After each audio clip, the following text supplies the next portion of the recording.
Hey everyone, this is Chris Kies, from Your Guitar, hanging out with Phil of Monster Magnet. Right. Phil, how are you doing? I'm good, Happy to be here in, what are we, Nashville? Nashville, yeah. Right. We're talking before we're rolling. I saw you guys in May in Berlin. Oh, yeah. And today I get to see you guys about 2 blocks from my house. This so is your it's hometown. a treat, yeah. Oh, this is a treat, yeah. This is really good. So they don't care about that. What they care about is your guitars. They do? So let's, yeah, I think so, Phil. What, these things? Yeah. What's your baby? What's number one? Well, number one would be this. This one. This is 2003. No, it's a 2003, 2001 maybe. Okay. Looks well loved. It's well loved. I got this from Gibson back then, and this is the 54 reissue. Okay. The Oxblood reissue, they called it at that time, and I just love. I'm a big Les Paul Jr. fan, and I love the wraparound bridge. Yep. And you know, when this became available to me, I jumped on it. It's been my main. We tuned to E flat and C. It's been my main E flat guitar for a very long time, ever since I got it. Does it? I imagine it being a 54 reissue, it might have PAF style pickups or low output. They originally did. This came with Burstbuckers in it, with the Burstbuckers at the time, and then through sweating on them over the years, they kind of microphonicked out. And I put Wolfetones in here. Okay. I love Wolf's pickups. This is Marshallheads, I believe, Marshallhead or Marshallhead 2. All right. I don't know exactly. I'd have to open. I think this is a Marshallhead 2. He would correct me. I just saw Wolf in Seattle. His pickups are you know, I've been through so many different boutique pickups. Yeah. I wanted to try it. You know, I said I'm like the gear nerd of the band. And I just found these to be really consistent. They give me what I want. I don't like really hot pickups.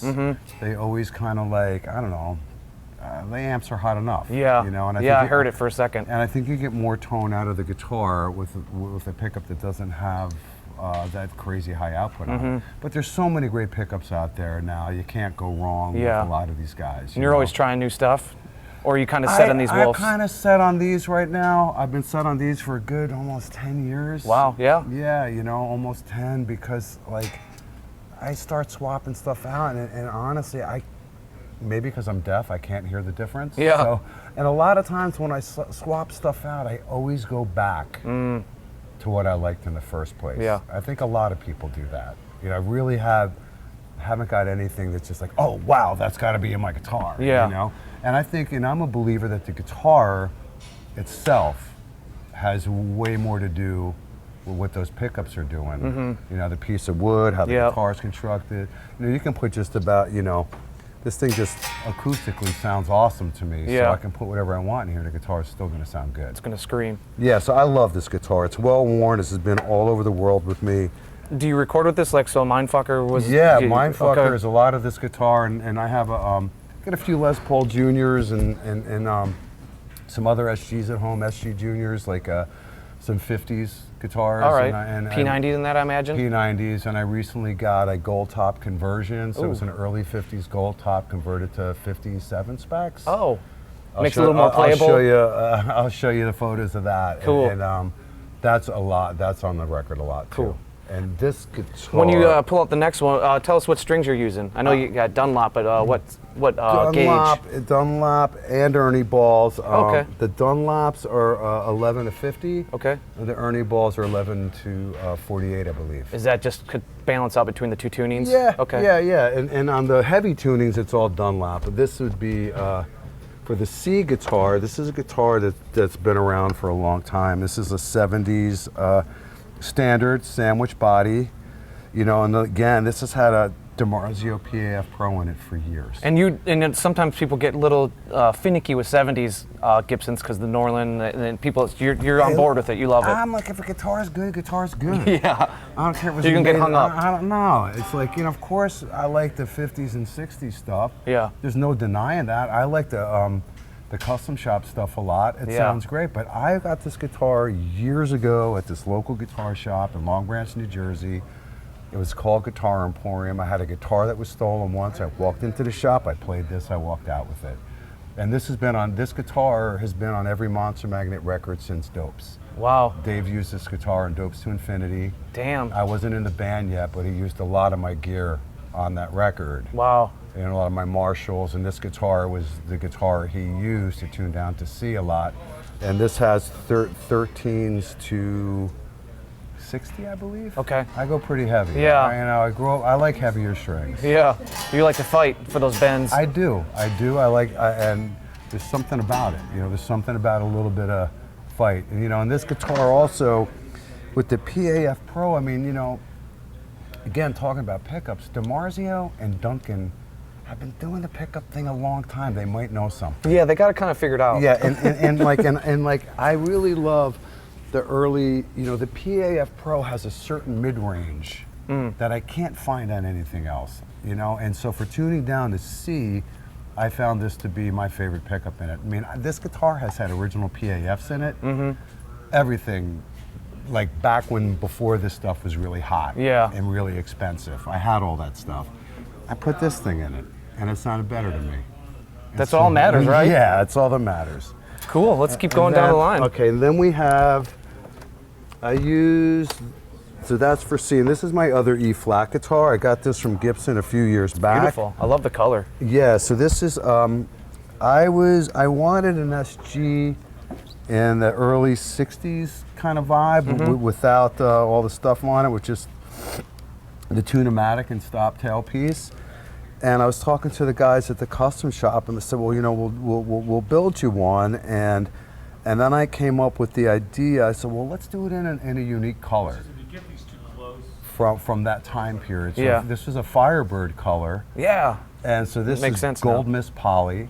So the guys at the custom shop were awesome to do this for me. And now, of course, I say I'm not a pickup nerd, but this guitar has Tom Holmes pickups in it, which is like pretty damn great. Yeah, that's and bread and butter Les Paul. They sound great in this guitar, but this is my other E flat guitar. It stays in tune great, has a lot of good resonance to it, because for a few songs in this set, I've always been an SG Les Paul guy. Yeah.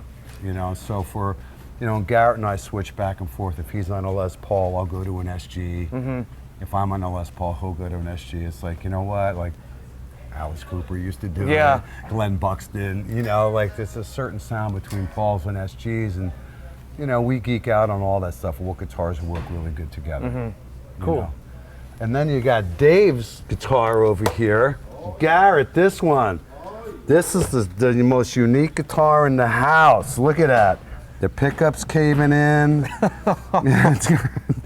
Look, it says special on it. No, this is a guitar that Dave picked up, I think, in Australia. Really? And he just loves this thing. Yeah, Epiphone. Epiphone. Goes to show. That's what he uses. You like what you like. Yep, Epiphone SG Special. Now, how often is he playing third guitar? He plays it throughout the set. He does a lot of effects. Okay. A lot of more of the spacey. Yeah, I was gonna ask, effects. what's good at the pedal board, but might as well, is he more the noise guy? Because certain songs where you guys have that where it gets, looking for your orb and it gets real spacey. He's the noise guy. Yeah, so he's the noise guy. He's the space guy. Okay. And then this is another one of Dave's guitars that I actually love this guitar. This is a Gibson SGX that they made back, and I want to say early 2000s. All right. It's just it's a student model guitar they did for a while. It sounds great.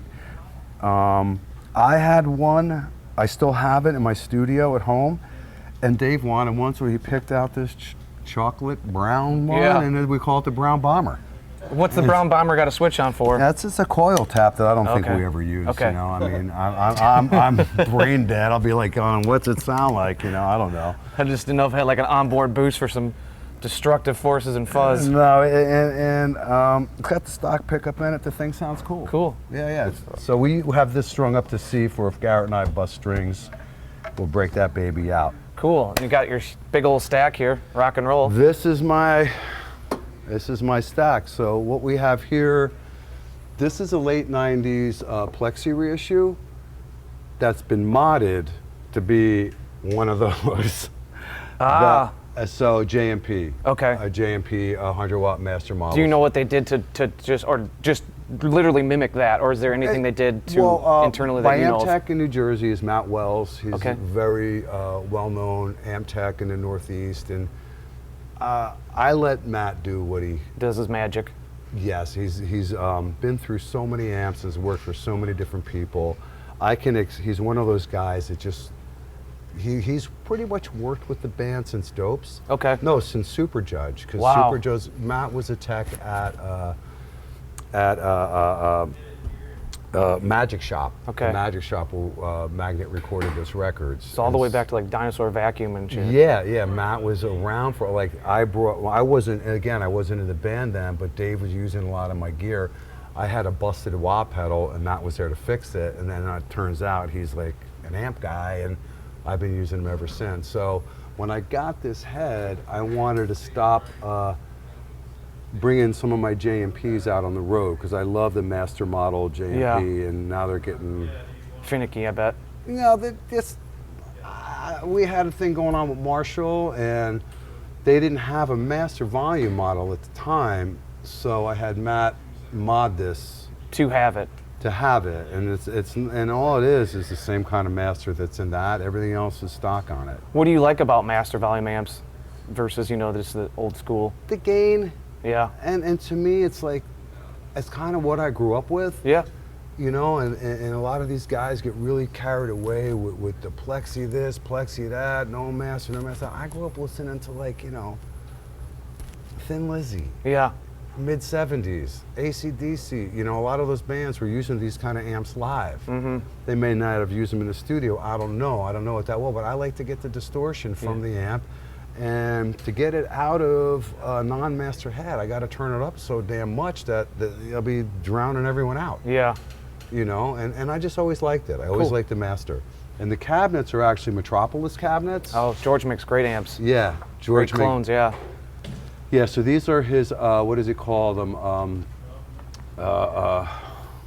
True replica cabs. Okay.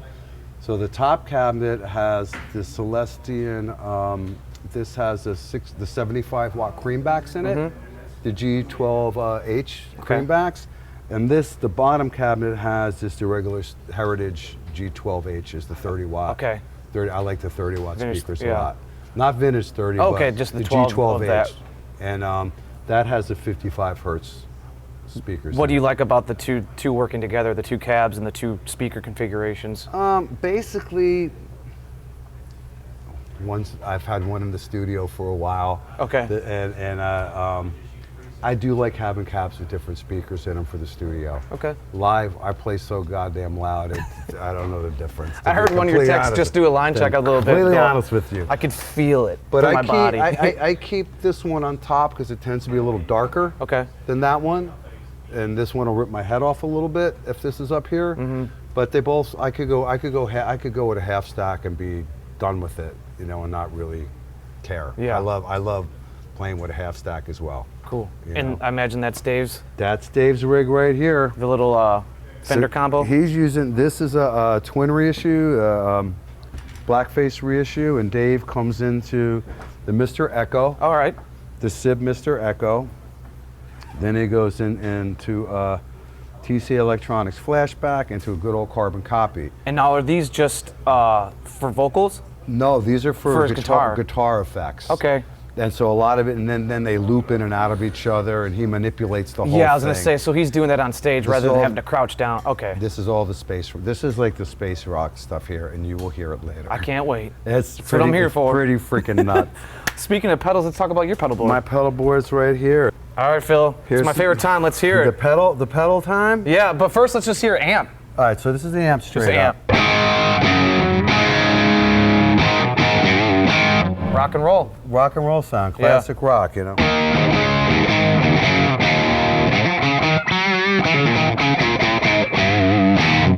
Nothing wrong with that. Right, and then you got the other.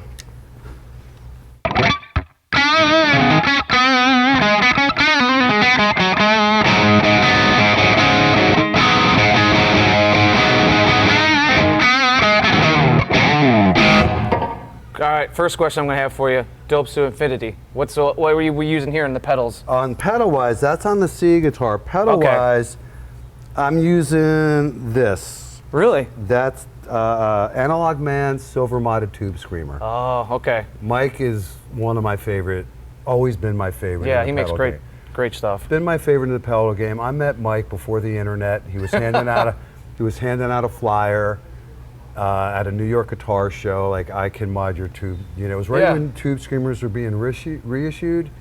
I could put it, you know, and I was like, all right, great, you know, and we've been friends ever since. And Mike has given me a lot of help over the years with pedals. And back then, he was like before everybody. He was doing he was the dude. You know, it was him. The other guy I don't think who gets enough respect in the whole boutique pedal game is Jack from Prescription Electronics. Okay. We use his yard box a lot in the studio. I always had one of those on my board for years, and those two guys really early on when I joined Magnet back in 2008, they really helped me out a lot, kind of get my sound going in those days. And I always give them a lot of credit and a lot of respect for being in it and starting a whole wave that we see now. Yeah, everyone's doing that kind of stuff. Yeah, Mike is just fantastic. Cool. You know, so. Well, let's hear that pedal. I know that you can't play it with the.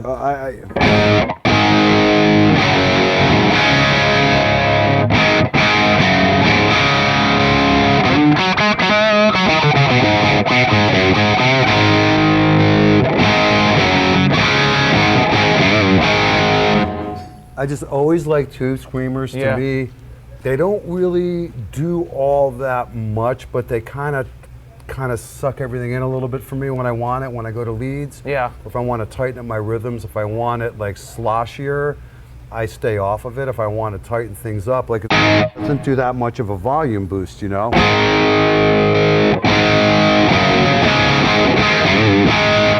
No, it's more like just an emphasis. Like, just slight. Yeah. And another thing is, like, I'm the kind of guy, like, you see all these copies of tube screamers. It's a tube screamer that does more of this. It's a tube screamer. I've tried all those. Yeah. And it's like, I always go back to the tube screamer. But then again, Maxon did this, which I love. Always love the Maxon pedals because, you know, it's hand in hand what Ibanez back then. They made all this stuff. The ST9 Pro. So this is like kind of like what it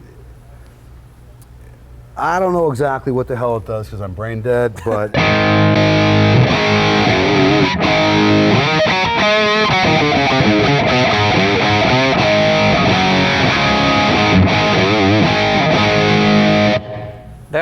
that one brings a little more to the table. A little more to the table. So it has more gain. It has more gain. It has, you can adjust the tone and you can adjust the mids. I always crank mids on guitar. I find that's like the happy place. Well, that's where the guitar should live. Yeah, yeah. Or typically. So this will be my lead boost. You know, if I have this going.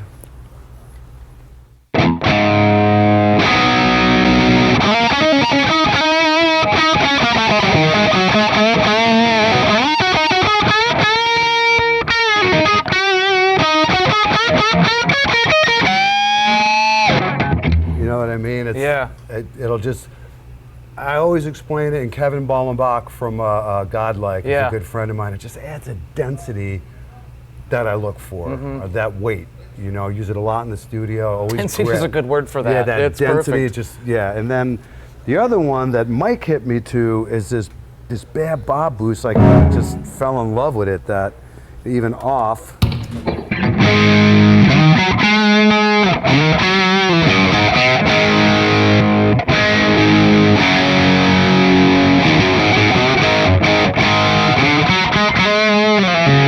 How do you pick between those three tones? I mean, like, how do you know when you're going to play one versus the other? I normally don't They're cooking. I normally don't have that much stuff, and honestly, for me, this is fun. Yeah.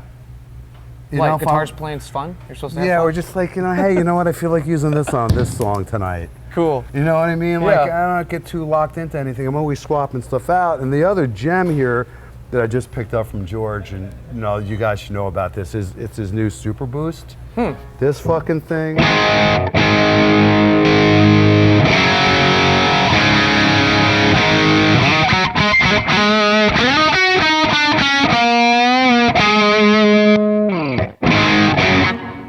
Wow.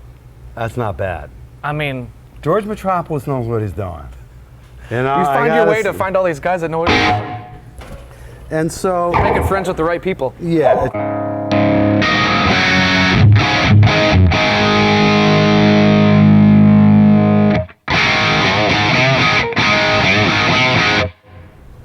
So the way he explained it to me, you know, he does he makes the Metroplex and the Superplex with the added boost stage, and this is kind of like taking that and having the boost on your board, which is kind of cool. So you can set this thing up just to give your amp a little bit more, take a little bit away, give it a little bit more, you know, bottom, a little bit more mid emphasis, whatever you want.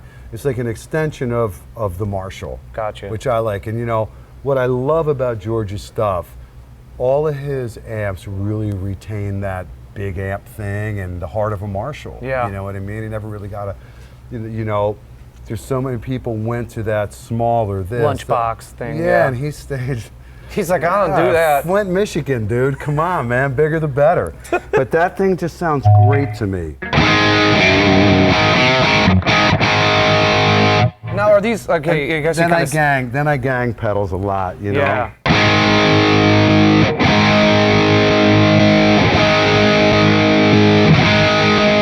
I think the last combination was the one. That's it.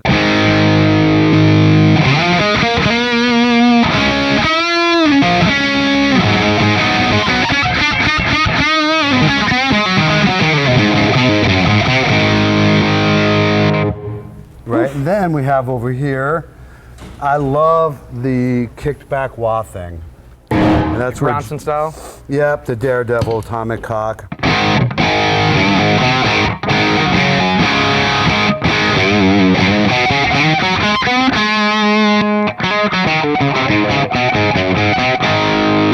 What's great about this pedal, what's great about this one, is it has the blend knob, so.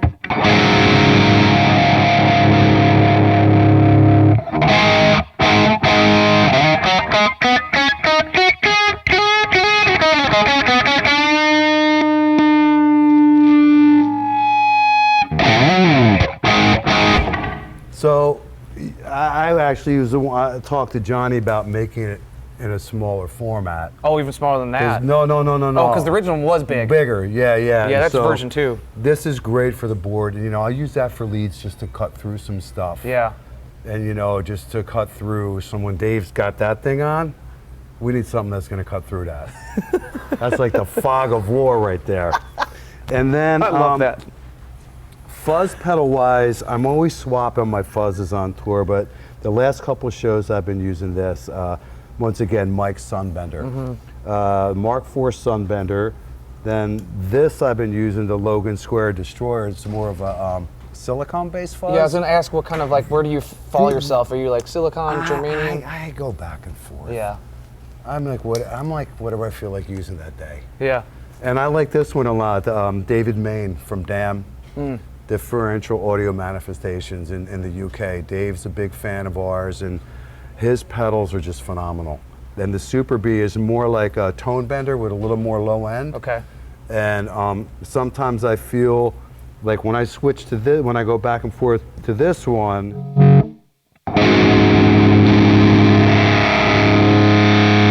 it's got the tone knob on it, so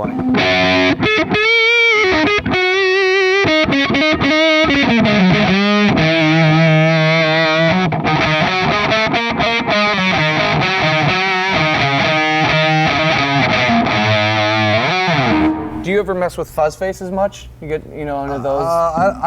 No. I have tone benders. I'm a tone bender. I like the tone benders the best. Yeah. And then I do, my favorite thing is this.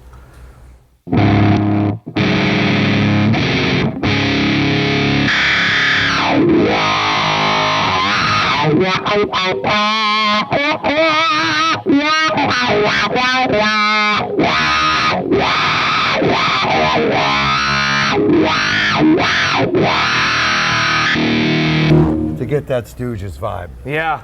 You know, it's fuzz before the wah.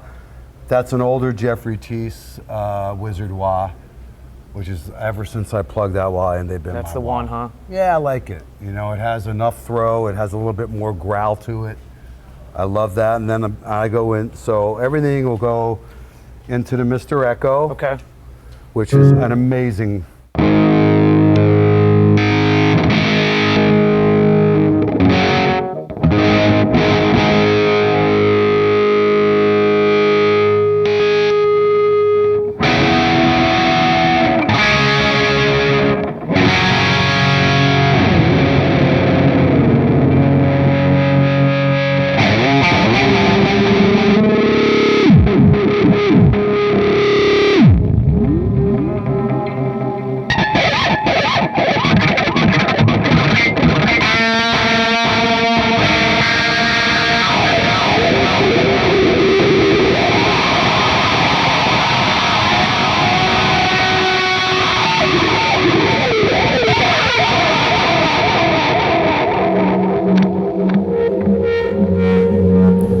planets, baby. So we could do some of that.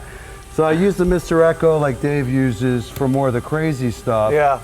The SIB stuff is great. You know, so you have the volume out, you got the mix, repeats, and the slam button, which just, you hit that, it kind of simulates banging the arm on an Echoplex. Okay. And then it goes into complete oscillation. Yeah. Then the other one, this has been tried, I've been on my board for a very long time. The 8080, it's just like a classic.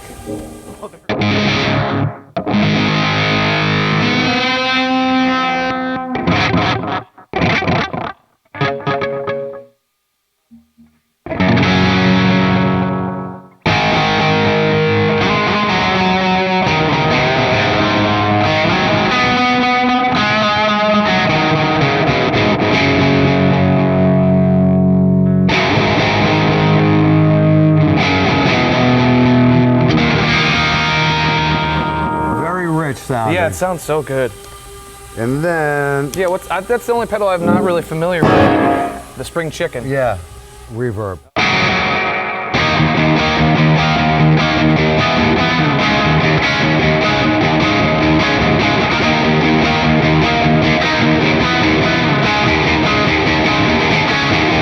I've heard that song before. Yeah, so, and that's that. And then over here, you know, I swapped these two out quite a bit. You know, once I got this from George, this was on the board. This is the King of Tone. I'm sure you guys know about that. Oh, God, yeah.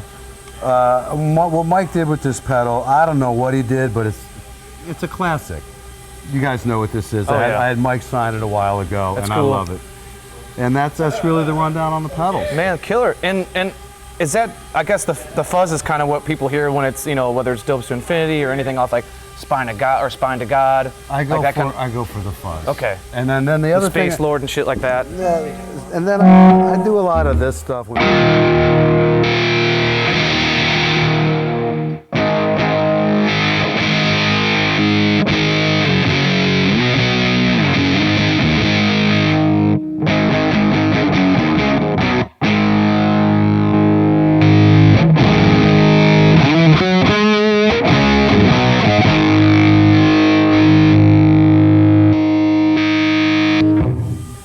And then my last thing I'll tell you is like the one thing that I think a lot of guitar players forget about, the most important effect you have at your axis at any time is this thing. It's called the volume knob. A lot of people don't use it. No, they don't use it anymore. Back in the day, they used to use it. And a lot of times I'll keep all my stuff on and I'll kick this back. You'll be living like 6 or 7. Yeah, and then I'll just crank it up for leads. Yeah. You know, and it's great. That thing is loud. Yeah, there's a drone flying around here, folks. Whoa. Did anyone order Amazon? Yeah, and so, yeah, I use my volume knob quite a bit. Cool. And what about tone knobs? No. Come on, play it. Not after that show. Come on, do it. It's your turn. No, I'm good. Not after you did that shit. No. Phil, this is the last chance we get to say goodbye to the folks. All right, Rig Rundown for Premier Guitar. Thank you guys very much. Hey everybody, thanks for watching the latest Rig Rundown. Guess what? Every week we upload a brand new Rig Rundown to premierguitar.com a full week before it's available here on YouTube. So to get your gear fix as soon as humanly possible, go to premierguitar.com/Rig Rundown.